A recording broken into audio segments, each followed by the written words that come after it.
tunjum kan video tura chuanin I PUBG two finger guide kan ti dona basic deuhin kan ti dona athiam sa te chuan kan chef fer furanga amaro chu hei ml ben ani china hianin khel thar kan tam em maya chumi awang chuanin I four finger te le three finger te ti thiam mai lo I two finger momo te hi kan om thina chumi awang chuan guide toite in kan han siam don ani ole am hasaberin I settings at noya hemi I box te omna noya hianin settings a oma kumi settings a kon lutila ta chuanin he basic a hian ron lang masabera hi I han en thataila hi box khatna link tila hi box khatna nia link panina hi box ni na box thumna box lina hianin pick and fire ti hian om dona hi enable nge ila ti chuan pick and open scope hi ti nge bok taila open bok taila mo ti chuanin chumi pi lama chuanin universal mark ti hi injong thlang hi universal mark hi disable thina chu inron enable anga ti chuan scope pa hian inron lut lenga hei sir la hianin disable in lo omanga chu enable ula chu atang kaina game chunga kan soidon ani ti chuan control si kema setting hi tlem ti danglam ka ngai dona chumi wang chuanin left movement right fire floating button le left movement fire fix left movement fix button right movement fix button hey hi layout 1 aga da lokanga layout 2 hi kan use lock mai ange ti chuanin layout 2 a hianin reset lock ila ti hianin hei hi apa ngai dan ber ni ta ni kan layout setup a hian mo chu kan layout setup a hi tlema ti danglam dan all sam zo ka ti danglam dan kan thil don zeu ani hei hi ma sabera chuan hemi ki hei cancel ti noi mi hemi kan chet na te hi hei ki hi in ti te ang button size ku tero te in daro ti chuan printing size a hi ti vel la khian da bok ula ti chuan in toy te I han me pon itlan chak zung don ta ni ti chuan tero te ka da na chan chu sir zong le ve zonga I chet kwal zuk ve theina tur ta na ani ta ni lian pui ani kha chuanin itan chuanin he ti awati vak a screen a khan iwa swipe vak khangai don ta chumi wang chuanin I ate theng berin da mai la 50% ku tok maya ti chuanin I me thel don chuang lova a chan chu floating angina kala helai tanga I me pon I me thel don chuang lova chumi wang chuanin kha khai set dan tur ni ta sela helai ki te hi helai ki te hi helai dewa heni du le da deila mo chon atnoi zok hemi tuna helai vel bor hi a hoi kwalna ni man thei zok nan achung deuh hleka da ta zok la itana ol sam zok don ani ti chuanin hetia I kun tum te I bo tum te khanin I silai kha I me thel pal I ole mem ta maro chu kan thedangin PUBG a chun I silai me po pal chon heta hi ka ometi nang verani sia chumi awang chuanin I me thel heti I me zung I me thel lo nang khan hei hitlemin handa la hlek ta lamo ti chun a size ero chu I du dan khani mai sela a tha ome jang khu ti khan get in ti ten hian in nei view ma se in intersect ma se a poina om lovani khu chu engma ti dang la mangai chuang lo aba khi chu ti hian in I mang thei ngal vekani ta chuan soidule pakhat ka ne two finger ta na chuanin exit hi alaya hian amo helai hnai vela hian da thin taila motor kan chuana tang kan chuk na tur khani ta exit ti ti chuan khami exit kan da na laya khanin hemi te hi kan da ve do anga ti chuan universal marking a hit tlem kan da sang hretanga chen hei hi heta hengan da anga a button hi kan ti sang hret don ani ti chuan I me thel lo nan hei hi a scope na tur ani a en nei na tur khani ta ni I han me thel zung lo na tur heta akil topa om chuan phone then khatein ang lova I phone kill top he antina na a holder nei chi lo te sang ve kha wang khanin khang anga a buai lo na tur ta na khanin I mang don ani ole vei lampang ve thunga hen entai la bek kan ti te heng te chu thlak dang lam angai mi lova amai ro chu helai hian thlak dang lam bok ula kan du pakhat lai om chu hemi silai zok a hi mo hemi silai zok a hi achunga hian heti deuh hian da ula du thu sama chuan ti hian om thei sela athata ni chu enge itana thatna kan ti chuan I kut veilamin helai silai khawa thlak boi ngai lo I kut dinglamin I silai du zok kha I thlang thei ve dona chu chuanin enge ni silai thlak kha atirang zok don ta ni chu kha kan man thiam em ti chuan hetlaya om akha achunga ka son chho sakna chan che oma heta Mizo hi son chho lova I heta Mizo hi ka son chho na chana oma a chan chu kan hriat reng tura chu helam zo ka silai om reng renga hi helama kan da silai reng hi apot chuak chak zok ani 0.7 le 0.6 in an po chhuak zong hi a in thlau ani a hnuai mi zok hi 0.7 seconds a pot chuak ranga a chunga mi zok hi hetlai a helam zok a veilam zok a mi khamo hei hi 0.8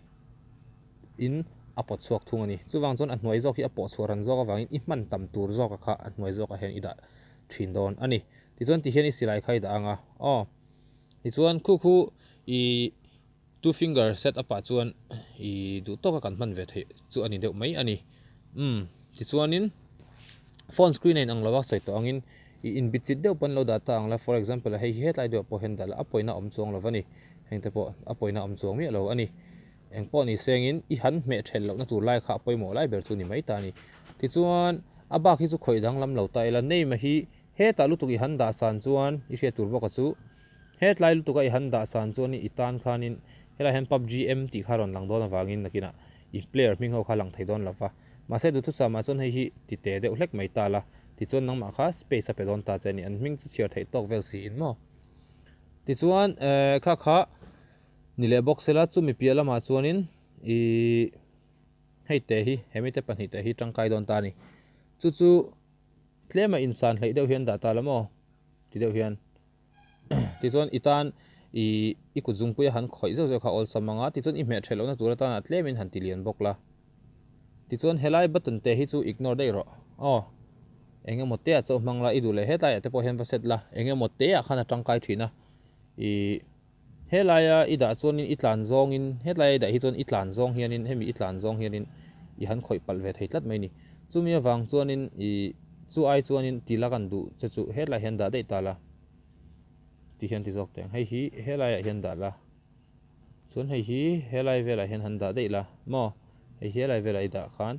ti chuan hei le hei hi ti hian I dang hetlai hian ka da tir che hi I ti lianang ti chuan engwanga ti len nge ka kan ti I she lo mai theya amaro chu I two finger chuan atira chuan kan khel veka ke nge pok ania amaro chu nakin zel tan khan I khel reng du don chuan two finger reng khan du khop lo chin ila nei don I chet zuk thiam huna phei chuan chumi awang tak chuan akhat tokin helai mi hi I rem chang dewa nangma ntina na I bok rem to a I bok rem fel vek to a kap thei din huna iding to a khatiang ang ani to chuan khatiang ang din huna khanin hemi button hi nangma khan han man zeu khazir ta lamo I zir pa zel tura ta khan pakhat chu hetlai hian I da ve mai anga ti chuan hei hi chu I mai nei man tur ni wangin two finger a chuan helam mi hi chu ti hian da mai ta la a tha ome ti chuan hei hi a size ti te deuh po poi chong lo ani I han me fu pala yang lo heti hoi kwal zonga I han me fu pal lo na tura ta na khan ti chuan heng hi asset dana chuan heta revive te po dala ti hian exit ti khona fel fai ta ni hei hi I du chuan I lo screenshot mai anga ka da dan lai hi mo kha pa nga ya kan man ve theya chuanin two finger ho tan chuan hei hi awol sam pol alo ni ta ni ole hei hi kan save anga ti chuanin save zo layout 2 hi ka man don awangin customize le lok la he layout 2 ka manga ka save anga chuan ka exit ang ole tuna kan silai le kan button kha a tho dan te kha ka soi ve dona chulai chu ni china settings ka on tir cheu vel te po kha in hu thawanga khang hawa kha eng tiang in nge aron tho ti vela kha chiang le zo zo ka practical ne na in en kha angai a tangkai don em ani chu chiang le zo zo kin tianga kan post lok ang all lot chung hi chu ole ti hianin silai kan la anga a tho dan kha kan shil don ta ni enga po ni se he kan hmuang hianin tuna hian hei ate ka mang ta ni khu ate ka man na san chu lian pui man chuanin he ta thui dewa iwa a screen khai wa shu tangai don ta ni ma se ta chon tero te ka ti wangin ti hian che zuk thei ta ni toi te ti po khan ti chuanin a sprint ta kha ka pot niam na san chu toi te kal po khan he atitlan chak zung don che khi ta screen chung theng han noi kha ngai don lo ta ni te toi te ti mai khan atlan thei mai don ta ni alai kha hei enta ula heti hi zon tlan lu tuka heti ti hianin hei engamo chin tak I thlena hianin sprint lock na ku alo om ta ni khu sprint lock te khu mi zona khoni ku jung pui kha da ta la ti hian om don ta ni rong khu khu ti om khu zon thla to mai la ma khon tlan to mai don ani khami kha I man zung theina tura ta na te min an ron charge thut che a enge ni tlan chiat du to hemi speed vela I tlan chiat kha chon ron ka fui nom don ani chumi wang chon mi in anong ka pot che po a I boilo na turata na a button hi ka set te tir che a tin a sprinting a hi ka ti niam sak che ni khalai kha lo chin sia lo kang ti chuan helai achunga mi hi hei kan hmong hian hei po hi man han zir zeu zeu don nia a khat tokin antina in positioning fel vek to a enemy a volume kan ti down hlek anga min lo hre thiam lok ula beng cheng mai mai ka explanation kha fia lo mai mai ole hetia in position to enemy teni du tokin itin to a ti chuan itin dap to hnu a khanin I han ka thing turatan achung button hi man easier sham don nia ole tuna chon setting sa kan lut le to anga peek and fire ka ona peek and open scope ka on to boka ti chuanin scope a hian quick scope switch ka on to boka khang kha atangkai na karon sai don ani eng silai po hi la phot meng tuna tan chon groza hi kan mang me nge ka du berania chuanin back la lokila suppressor hi ari ti zoina nia extended quick draw hi load ranga tin silai move atipai tam boka tha a ti chuan silai mu kan la le lokanga chuanin scope hi chu 2x scope value vo me la tuna tan ari chuan a thaw me ole engor silai pahnih kan la lok min lo thiam lok ka thil soi du nen en lo dan lo lat in che tur boka chu 7 point silai mang hemi 7.62 kan ti hi 7 point ani mai ta hemi silai mu hian back hi alu khat chak em a chumi awang chuan 7 point I man don hi chuanin du thu sama chuan silai mu mang tam lutuk lo te pawni thei selamo mara chu mu zan hi somnga vel hi chu tok tlang phui ani du to ka han englo tur hian 5 point mu hi tlemina te de uleka ti chuanin hemi silai man ro tur hi kan la vele lokang extended quick draw kala nga musom thum kha ka reload chi akhan musom li lo pai theita ti chuan suppressor AR hi zoina nia compensator AR hi angor lutuk vena nia flash hider hi eng al pup pup vena khani ve thunga poni se compensator la potang atlir chi ni thau boka ti chuan hei hianin recoil le amuk thlok dar lutuk tur venga ti chuan vertical recoil hianin angor na lutuk tur min ven sak bok ani chuan scope a hianin 6x second spray value leri photang tuna tan chon ole ti khan uluk dawin lo en la hei hi a kuna nia kan treveka ti chuan hei silai a chuanin helai tiang hemi universal mark me en lai mek te hnuai mi kha bota ni silai ken che chon kharon langta hemi han click khan hei a en hnai na kha ni ta ni hei a en hnai na kha mase achunga vua te kha eng mai nei lo chuan 6x emo 2x emo holo te pawni se I nei lo chuan hei hi alan dan tur ni ta ni hei mase engemaw ber hi ilo nei theita ni hei holographic site te hi common deuh hleka I vua chuan ti hian alang ve thung ta ni hei ka fu kha ti nom ta ni ole ka khani ta sela ti chuan nichina ka open kha ani ta a mase I back a khanin antina na tuna kan hmuang hian 6x pakhatai vua pakhata 2x I vua holographic site back a I nei mek boka kha back a valu ta shan avat tilo khan tuna hian ti hian I kap du ta ni ti hian I kap don ta ni ti chuan misual kha a om hnai tlat mai ni a om hnai chuan ka fu har lu tuk ta ni a hlami chu hei chuan a en hlat na hi chuan ka fu nuam lu tuka ti chuan adjust ai click a in click heti chung po hianin a hnai mi chu ka thel hin ol em ani alo ngor zong nen hian hei a ngor zong nen hian mo chuwang chuanin khata khanin back a valu ta hei hi va thlaka ate zoka va thlak boi ngai lo khan a sira hei 6x ti inzia khui hmuanga hei te hi va click mai khan I du ber kharang do ini vot heita ni hei kha atangkai na ni ta ni khalai kha ti chuan hetlai achunga mi emi asilai ka na veilam zoka mi anoi chi mi hi an tala hete ti hian I thlephei ta ni hei I thleta ni helam hi ti zong hei thlele ta hei thlele ta hei thlek ton na ni ta ni hei hi tangkai na chu hemi phena te hian lo bi ru ta ila en tingnan mai maya I ka thlek chuan mo ti hian ka thleta ni heti hian mi so kha en ta ni chuan han en lok tai la khu kalu le ka silai tlem te chaw lang ta ni keima pum hetia thlemang lo keima pum ka valana hetia ka scope ai khanin khatia ka thlek khan minron ka fu na chance kha atlem ta ni chu chumi tura tan chuan peak and open scope kha peak and fire ti kha I enable langai ta ni chu atira hemi ki hiom ngal don lawamo ole kha khanita a ti chuan asilai kana hian tips anei ve a veilama mi hi chu ti hian ading mai ta ni hei achunga mi te hi ma se dinglama mi eve ero thung hi chu hei te hi chu ka pai ni adjust he ni I atira chung kan thiam lo tlang puya heti I tuai photai ka pa tuai le photai ka pa tuai le photai ka chuan clear ma se I ka pa tuai ka pa tuai ka pa tuai khati ngai ti chuanin ka fu na chance khai nei tlem em ani misual khamo ama ro chu I hria tura chu dinglam button hi chu achet thei ani screen roll hian mo chu wang chuanin I met anga I kap chung khan ti hian I her kwal thei ta ni chu du zong zong khan hei alain kap char char ani met tlum chung khan ti khan mi chelai po kha I ka fu du chuan tiani tin ta lo che zuk zuk ta se ti khan I kap I tin kwal thei ta ni chu ti hian scope nen poni ta se hei ti hian met chung khan I kwal pui thei ta ni kha khanin nasa takin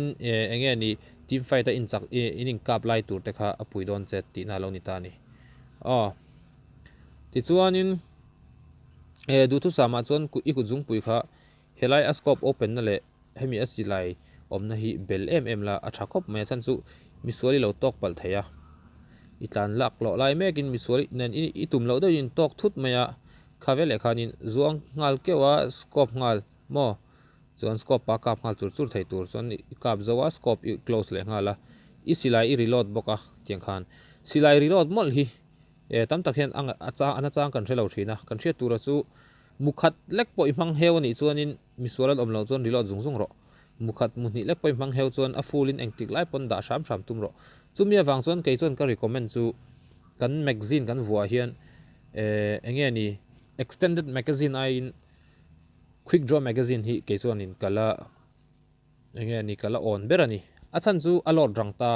misual nan in to laya ilo laklo laya aron ka te chuan I thidon chi hanga chu wang chuan rang dewa ilot zung zung theina kha chuan in du thu sama chuan in extended mag ai hi chuan in quick draw mag hi ala thazok ka ngai ani extended mag hi chuan musom lia pai tir che ma se alot chunga reya quick draw ero chuan musom thum tho ilamang dona ma se alot chunga ti rei lova ma se hemi te pani quick draw le extended mag in pol hi oma chu extended quick draw mag kan ti hiom ta ni ma se hei hi chu engtik lai po mu tur om lo ta chumi wang chuan I extended mag hi war lutuk lo la extended mag hi chu du thu sama chuan in I rala tanga I ka na tur chi silaya vo ta lamo I khang khan lot non se ka ngai lo ta antirnan me maya VSS kan ti ang chi te MK14 kan ti te mini kan tiang chi te heng hawa hianin a clear theilo hon ni ta a hla tanga ka na chi deuh hlek an ni ta MK chu clear thei tho ma selamo tin VSS te po a hla tanga ka na chi deuh an nia wangin chumia wang chuanin khanga kha chuan extended lo wa ta la a in char sa a ri deuh buan chianga chuan extended quick draw hi mu mai lo ni chuan quick draw pa ngai hi vola ti chuan I lot chung kha ati rei lo wanga inin to pal po in I silai musom thum chau mani se I kap shepa ka shep ton hoi mu zo chuan I reload chung kha arei lo na chuan rong kal le ma se kha kan hmuem a lot chung rei lo zia kha khu te khu lot chung ani ta ni ma se extended mag ve chunga chuanin a lot chung lo en le lokang a lot chung khu muang ani khami chung khan a ri ve box siamo I lot ti kha enemy a ri don tlat chumi wang chuanin I lot lai kha don ron push chen tum nge don a rang taka I lot kha du thu sama chuan a lo ni ta ni ole ti chuan kha tuna ta na kan guide b ka chuan ni ta sela a fia zoin ka hria a ti chuan kala soi mai universal marker kan ti kha ti ching khanin headline hian universal mark ti hi ka on tir che a misual locally mu chuanin hei hi default vekin kala da chuwang chuan default in nang ma po khala om ka ringa hei hi long press la a chat na te hi mo hetia tilang ha lo hian long press ta la enemies ahead tiam ta ni enemies ahead khu itin na zon akhan misuali mu chuan enemies ahead iti theita ni ke mase hetia ti boi ngai lo hianin engkim tuna enemies ahead ni lo khanin kha khani ta a ti chuan engemo item I pol te hnen akhani shil du ta a tlai hian groza om emo silai tha om ti te khai shil du ta ni khatianga nga chuan a zon ai tina chetai luta ti chuan I got supplies ti kha om ta ni thu kha ka set lo mani lo okay ma hian ngara universal ka mang world tu ka om lo ni hi I got supplies ti kha om ta ni khami click khanin I got supplies aron ti ta ni chu engei nei kha ala aron lang bok ta ni itin fu piang kha chu khatia a shan thana khatia vati ngai lo khan universal marker om ta ni chu chuan universal marker hi imet mayanga engpo khom se tuna hian groza ka paya groza zone akhon crosshair te hi kada universal marker ka pek chon khu I have groza ti ta ni ti chon kha ipol ten anon hu anga chu groza chonin I anon click anga I will take it aron ti don ani ti khan aron zong mu don ta ni chuwang universal marker hi mi sual po om se mi suali mu na zona khanin universal marker kha vo mela ti chuan location mark ati ta ni ta khen enemy om ti kha ipol ten lo she don ta ni tin he universal marker hi aman na tam em ani I silai kan ti sorry silai a chau poni chuang lawa silai pakhati chu keng ve reng reng taila silai a chau poni lova itin wangwanga motori mutani universal marker hi me chuan khu mark a vehicle ati ta ni ti chuan a vehicle mark mi kha tushkar ti kha aron lang ta ni bike te polo ni ta se mo scooter te polo ni ta se khu scooter mark ati ta mase atonga chuanin mark a vehicle ati ta ni chuwang chuan he universal marker hi man tangkai tur ani ta ni ti chuanin chu mai ni lovin he universal marker hi I long press theini I long press wangwang hen ti hen ron lang ta ni ta khian assemble iti chuan I pol te ko tina nia defend the mark ati chuan I ko na lai zone kha veng ro ui ti don ta attack iti la iti don chuanin tuna isilai morina atin chin lai heta entinan solai thingkung sova tin taila ta son misualom ta se universal marker in attack zone a hen han click a khi attack the mark ati ta ni ti chuan someone has been here om boka tu emota hen local to tina ni maya in kalna meka khanin I emotian hladewa tangin in kha izu thlek wangwang in kalna tur kha kongkalo in hongsa ni chuanin tin chung khanin someone has been here ti lai kha someone has been here ti ang universal marker mang khan mo ti chuan I need medicine I need medicine tin get in the car te poma I need attachment om tari I need attachment ti kha silai ken le ken lawa zir ni ta silai hi iken mi alo chuan I need attachment ti topang I need attachment mase silai ken chuanin ama moron sayang I need attachment ti chu stock site le scope ka nei lo ta khami kha aron soitani ama mo kha tin tapo hian ani thawa I need ammo itia isilai mu mamo kha 7 point mang tani mk chuan 7 point hi iken lai ani chuan I need ammo ti khan I need 7.62 mm ati tani asilai mu min kha soitani silai khai ken lo ero chuanin I need ammo ati ringa tang ti chuan isilai mu mamo akha ipolte na specific dewa va soi idu chuanin I chiang kel kola va soi idu chuanin 5 point ang chi te silai lo nei ta 5 point ni mamo chuanin 5 point silai zo ka kengla I need ammo universal marker trangin I need 5.56 mm dinglama hiron ti lo mai ni kha mandan achu ni ta ni ti chuan akha tokin I back kha I check thina nga imamo lo item tam takilo ak thinang karing enge ni imamo mi lo item ho kha ti chuan I back khai honganga imamo lo ho chu ain x sang khu I pei rok thin don nia ti chuan I back kha akhat zung lo dewang ti chuanin hei helai mi hi a more mi hi mazal kan tia chu mazal hian ti thuma oma mazal hei thengin lo la ti chuan hei hi grip kan ti chung ta grip avon chan hei hi mazal hei hi grip hei hi mag kan ti ta magazine ani maya hei hi stock kan ti la ta ni atnung hi mo hei mk a chuanin eng stock nge man thei kan en lokang khu chick pet stock amang thei